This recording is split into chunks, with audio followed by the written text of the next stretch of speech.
Banyak pemilik usaha yang masih bingung ketika harus menghitung gaji karyawan plus PPh satu. Apalagi kalau jumlah karyawannya udah banyak, hitungan manual bisa memakan banyak waktu dan rawan kesalahan. Di Akurat Online, semua itu bisa dicatat otomatis dengan fitur pencatatan gaji. Tanpa sistem, proses penggajian sering bikin repot. Ada slip gaji yang telat, potongan nggak sesuai, bahkan perhitungan PPh satu keliru. Padahal, kesalahan kecil aja bisa bikin laporan pajak jadi bermasalah. Sekarang, saya akan tunjukkan bagaimana cara mencatat gaji karyawan di Akurat Online sekaligus menerapkan PPh satu secara otomatis di dalam sistem.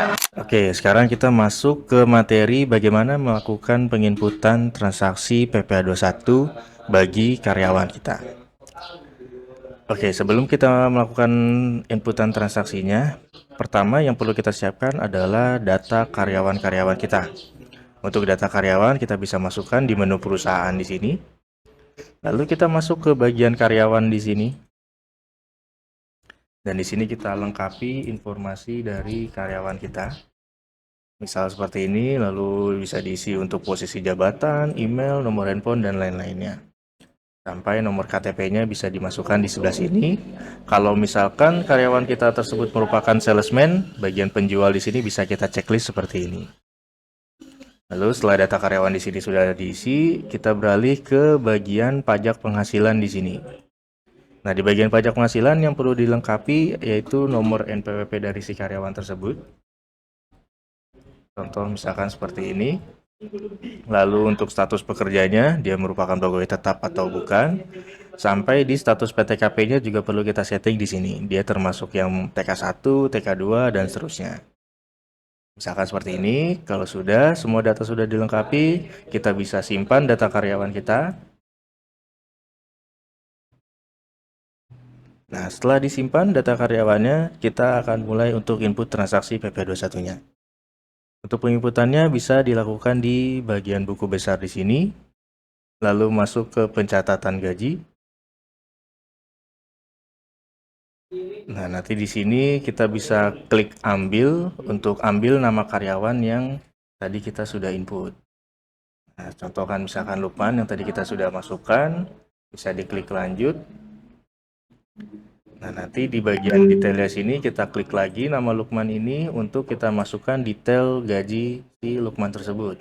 Misalkan gaji Lukman ini sebesar 10 juta. Nah, nanti ketika kita udah masukkan gaji pokoknya, maka sistem akan otomatis menghitung nilai PPh 21-nya di bagian bawah di sini. Dan kalau misalkan kita berlakukan gross up, kita bisa klik kalkulator di sini untuk memunculkan nilai gross up-nya. Seperti ini. Maka nanti sistem akan menghitung lagi nih nilai dari PPh 21-nya. Seperti ini.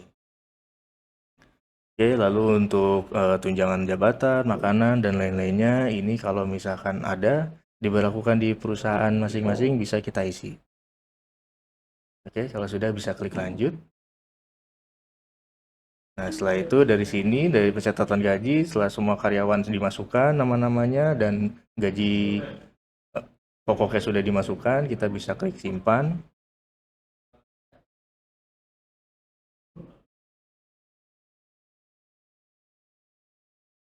Oke, setelah pencatatan gajinya disimpan, kita akan melakukan penginputan realisasinya atau pembayaran gajinya. Dan untuk pembayaran gajinya, kita bisa masuk ke menu kas dan bank di sini.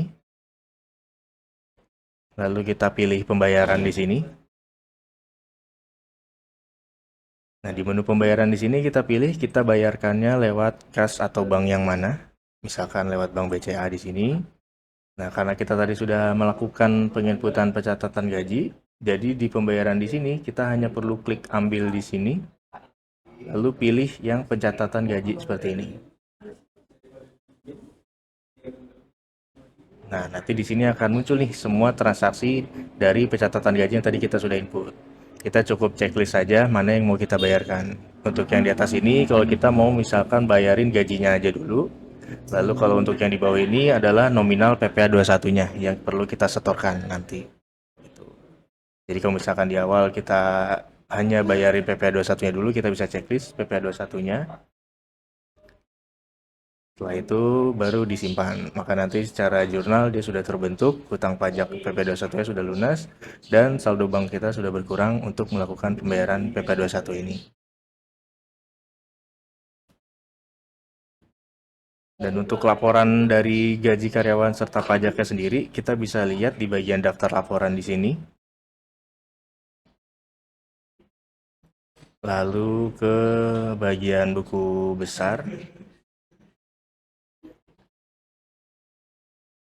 Nanti kita bisa lihat di bagian laporan pajak penghasilan karyawan di sini. Nah, nanti di sini akan terekam nih semua rekap dari PP21 karyawan-karyawan kita. Oke, demikian materi dari kami. Sekian dan terima kasih. Sekarang, kamu sudah lihat bagaimana proses penggajian dan PPh 21 bisa lebih mudah dengan Akuret Online. Tapi untuk benar-benar menguasai langkah demi langkahnya, kamu bisa ikut training bersama tim kami. Pada saat training, kamu akan dipandu langsung dari setting awal sampai siap digunakan untuk kebutuhan di bisnismu. Jadi, bukan cuma tahu fiturnya aja, tapi juga bisa praktek langsung sesuai kondisi bisnismu. Nah, mungkin sampai sini aja penjelasan yang bisa saya berikan tentang cara mencatat gaji karyawan dan PPh 21 di dalam Akuret Online. Jika kamu ada pertanyaan lainnya, kamu bisa langsung tulis aja di kolom komentar. Terima kasih sudah menonton video ini sampai selesai. Sampai jumpa di video selanjutnya.